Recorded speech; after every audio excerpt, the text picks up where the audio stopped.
The week before Christmas, my daughter-in-law walked into my kitchen carrying a guest list and a smile that instantly put me on guard. She sat down, slid the paper across the table, and said, "Good news! My parents, my sister's family, and a few relatives are coming for Christmas. 9 people. Not 24, not impossible, just enough to create a problem she clearly expected me to solve." Then she started explaining the menu she wanted, the decorations she'd promised everyone, and the schedule she had already shared with her family. There was only one detail she forgot to discuss with the person who actually owned the house: me. For years, I had convinced myself that keeping quiet was the same thing as keeping peace. Every holiday, every family gathering, every last-minute favor somehow landed on my shoulders. If something needed planning, I handled it. If something went wrong, I fixed it. If someone needed help, they called me. And every time I thought about speaking up, I worried I'd create conflict with my only son, Ryan. So I stayed silent. Until that morning. Because a few months earlier I had accidentally discovered something that changed the way I looked at my family forever. It wasn't one dramatic secret. It was a pattern: small lies, missing details, financial decisions that didn't add up, stories that changed depending on who was listening. The more pieces I uncovered, the harder it became to ignore what was happening right in front of me. Yet nobody seemed willing to ask the questions that mattered, especially my son. As Brooke continued talking about centerpieces and holiday traditions, I realized something. She wasn't making plans with me, she was making plans for me. And she fully expected me to say yes, like I always had before. Instead, I looked her directly in the eye and calmly said, "I hope everyone enjoys Christmas." She smiled. "Of course they will." I took a sip of coffee. "Because I won't be here." The smile disappeared immediately. What happened after that sentence exposed years of secrets, shattered illusions, and forced an entire family to confront truths nobody wanted to face. Looking back now, I realize every relationship eventually reaches a moment when kindness and self-respect collide. When that moment came in your life, what choice did you make? Brooke stared at me as if she had misheard. "What do you mean you won't be here?" she asked. I folded the guest list and slid it back across the table. "Exactly what I said. I'm leaving for Christmas." For a moment, she simply blinked. Then came a nervous laugh. "Okay, where are you going?" "A resort in South Carolina. I booked it months ago." That part was true. The reservation had been sitting quietly on my calendar since September. Not because I wanted to escape my family, because I wanted one holiday where I wasn't responsible for everyone else's happiness. Brooke's expression tightened. "But my family is expecting Christmas here." "Then your family should probably stay with the person who invited them." The silence that followed felt unusually heavy. For years, Brooke had become comfortable assuming things would work out because someone else, usually me, would make them work out. This time, I wasn't volunteering. 30 minutes later, Ryan arrived home. Unlike Brooke, he didn't start yelling. He looked confused. "Mom, Brooke says you're leaving?" "I am." "Christmas week?" "Yes." He sat down across from me. "Why didn't you tell me?" I almost laughed. The same reason nobody told me 9 people were staying in my house. Ryan opened his mouth, then closed it again. For the first time, he didn't have an immediate response. That's when I noticed something else. He looked exhausted. Not holiday stress exhausted, financial stress exhausted. Dark circles under his eyes, constantly checking his phone, distracted, worried. I had seen those signs before. "Ryan," I said quietly, "are you okay?" He glanced toward the doorway where Brooke was standing. "I'm fine." The answer came too fast. Later that evening, after everyone went upstairs, I sat alone reviewing notes I had started keeping months earlier. Not private records, not secret investigations, just observations. Bills arriving more frequently, conversations that contradicted each other, financial stories that never stayed consistent. Individually, they meant nothing. Together, they formed a pattern I couldn't ignore. Then, my phone buzzed. The message came from someone I barely knew, Brooke's uncle, Daniel. We had spoken only a handful of times over the years. His text contained one sentence: "Evelyn, I'm sorry to bother you, but can I ask you something privately?" A minute later, another message arrived. "Has Brooke ever told you we've been discussing business investments with Ryan?" I stared at the screen, because as far as I knew, Ryan had never mentioned any investments. And suddenly, several pieces that never fit together before started moving into place. Have you ever had a moment when one simple question made you realize a much bigger story was hiding underneath the surface? The next morning, Daniel called before breakfast. His voice sounded embarrassed, as if he wasn't sure he should even be making the call. "I hope I'm not overstepping," he said, "but something doesn't make sense." I listened quietly. Over the next 20 minutes, Daniel explained that Brooke had spent the last year telling relatives that Ryan was expanding a consulting business and looking for private investors. Nothing unusual about that, except Ryan had never mentioned any expansion. Daniel's family had been hearing stories about future projects, upcoming contracts, and investment opportunities. Some relatives had even been asked to consider contributing small amounts of money once details were finalized. "Did Ryan talk to you about any of this?" "No," I answered honestly. "Never."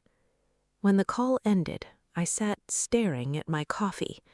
Suddenly, the contradictions I'd noticed for months felt less random. That afternoon, I met Ryan for lunch without telling Brooke. The second he sat down, I knew something was wrong. He looked like a man carrying far more weight than he wanted anyone to see. For a while, we talked about normal things: work, Christmas, the weather. Then I asked the question, "Ryan, are you looking for investors?" His fork froze halfway to his mouth. "What?" "For your consulting business." He frowned. "No." "Not now?" "Not ever." My stomach tightened.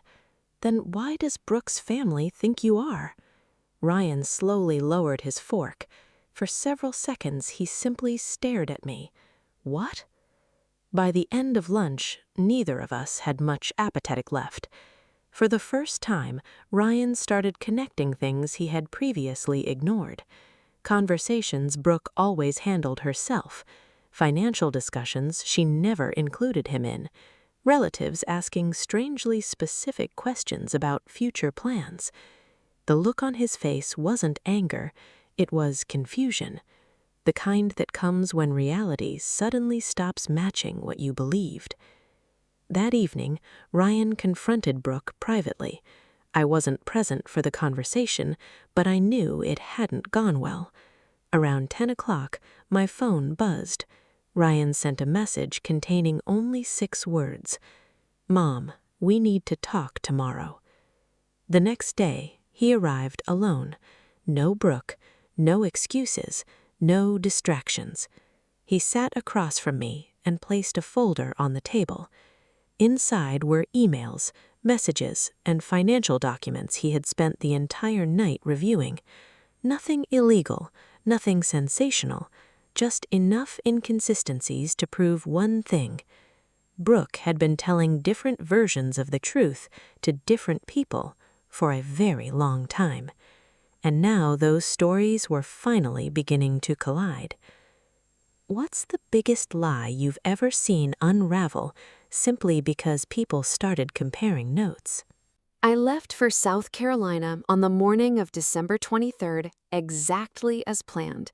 There was no dramatic escape, no slammed doors, no final argument, just a suitcase, a boarding pass, and the first feeling of freedom I'd experienced in years. By noon, Ryan had called twice.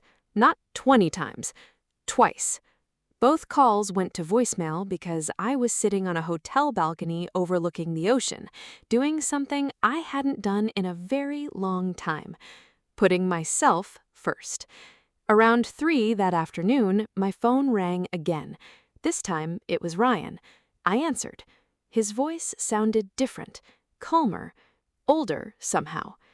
"Mom," he said, "I owe you an apology." I stayed quiet. "You were seeing things I refused to see."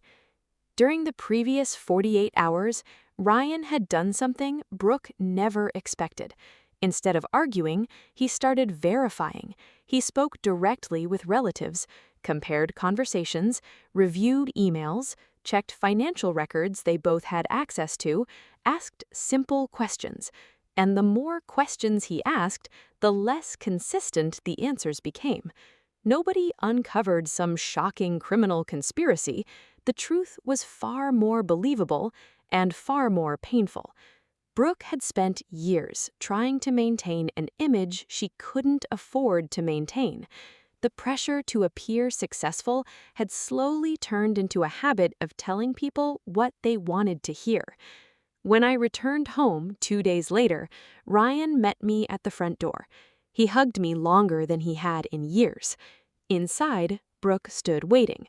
Her eyes were red, but for the first time, there was no defensiveness. "I'm sorry," she said quietly. "Not because people found out, because I convinced myself my behavior was normal." I nodded. "Then now comes the difficult part." "What's that?" she asked.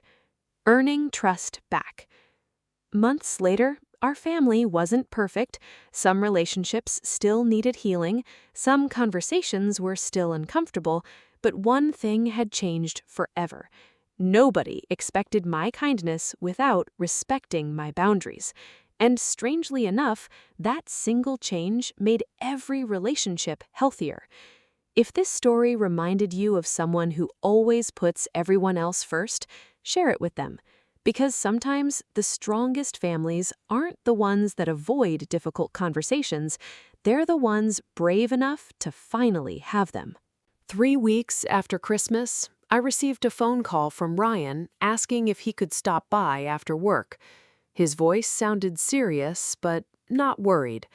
When he arrived that evening, he carried a folder in his hand and a look on his face I hadn't seen in years. Clarity. We sat at the kitchen table where so many difficult conversations had started, and this time he spoke first. "Mom," he said quietly, "there's something I need to tell you." He slid the folder toward me. Inside were documents he had been reviewing with a financial advisor: household budgets, retirement projections, debt repayment plans, long overdue financial discussions that should have happened years earlier. "For the first time," Ryan admitted, "I actually know where every dollar is going." I smiled. "That sounds like progress." He nodded. "It is." Then he hesitated. "But that's not the real reason I'm here." From the folder, he removed another document, one I recognized immediately: the trust paperwork I had updated months before Christmas after meeting with my attorney. Ryan looked directly at me. "Brooke found out about this last week." I remained calm. "And?" "She was upset." That didn't surprise me. "Not because of money," Ryan continued, "because she realized she'd spent years making assumptions about things that were never hers to assume." For a moment, neither of us spoke. Then Ryan leaned back in his chair and sighed. "You know what finally hit me?" "What?" "I spent so much time trying to keep everyone happy that I never noticed how much you were sacrificing." The words landed harder than he probably realized, not because they were dramatic, because they were honest. For years, I hadn't wanted recognition, I had simply wanted respect. "I should have said something sooner," Ryan admitted. "Maybe, but eventually is better than never." A few days later, Brooke asked if she could visit, alone. When she arrived, she looked nervous. Gone was the confidence that used to fill every room she entered. She sat across from me and took a deep breath. "I spent a long time thinking family meant having access to people," she said. "Now I realize family is about appreciating people." It wasn't a perfect apology, real apologies rarely are, but it was genuine. Before leaving, she handed me a small gift bag. Inside was a framed photograph from Christmas years earlier, a picture of all of us laughing in the kitchen together before expectations, assumptions, and resentment had quietly taken over. Attached was a handwritten note. "Thank you for finally teaching us where the boundaries should have been all along." Later that night, I placed the photo beside my fireplace and sat quietly watching the lights glow around the room. The house felt peaceful, not because every problem had been solved, not because everyone suddenly became perfect, but because something far more important had happened. The people I loved had finally learned that kindness is a gift, not an obligation. And once people understand that difference, every relationship changes for the better. Have you ever reached a point where setting one boundary ended up improving an entire relationship? I'd love to hear what happened.